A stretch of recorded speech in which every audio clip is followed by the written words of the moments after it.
ఇవాళ నా style egg biryani try చేశాను. అది కూడా కుక్కర్‌లో చాలా బాగా వచ్చింది. పర్ఫెక్ట్‌గా వచ్చిందనమాట. ఫస్ట్ అయితే ఆయిల్‌లో పసుపేసుకొని ఉడకబెట్టిన కోడిగుడ్డుని వేసుకొని బాగా ఫ్రై చేసుకోవాలి. అదే ఆయిల్‌లో బిర్యానీ మసాలా సామాన్లన్నీ వేసుకోవాలనమాట. తర్వాత అవి బాగా ఫ్రై అయిన తర్వాత ఉల్లిపాయలు, పచ్చిమిర్చి, టమాటా వేసుకొని బాగా ఫ్రై చేసుకోండి. నేనైతే కొంచెం డిఫరెంట్‌గా వండుతున్నాను. కొంచెం రొయ్యలు కూడా వేసుకుంటే టేస్ట్ అయితే చాలా బావుంటది. ఎప్పుడైనా ట్రై చేయకపోతే ట్రై చేయండి. నేను కొంచెం సాల్ట్ వేసుకొని, కొత్తిమీర వేసుకొని బాగా ఫ్రై చేసుకోవాలి. అవి బాగా మగ్గనివ్వాలనమాట ఒక 5 మినిట్స్ అట్లన. తర్వాత కొంచెం ఇంట్లో ప్రిపేర్ చేసుకుని అల్లం వెల్లుల్లి పేస్ట్ కూడా వేసుకోవాలి.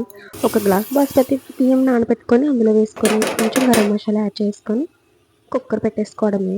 ఒక గ్లాస్‌కి 2 గ్లాసులు వాటర్ వేసేసుకొని కుక్కర్ పెట్టుకోవాలనమాట. నేనైతే ఒక గ్లాస్ మాత్రమే వండుతున్నాను. ఎందుకంటే నాకు, మా డ్యాడీకి మాత్రమే. చాలా టేస్ట్‌గా వచ్చింది. ఒక 2 విజిల్స్ వచ్చే వరకు ఉంచి తీసేయండి. వేడి వేడి ఎగ్ బిర్యానీ అయితే రెడీ అయిపోయింది. చాలా అంటే చాలా బాగుంది. మరి మీరు ఎప్పుడైనా ఇలా వీలు చేసి ట్రై చేయకపోతే ఒకసారి ట్రై చేయండి. మా అన్నయ్య కూడా పెట్టేసాను. చాలా బాగుందంట. Bye bye.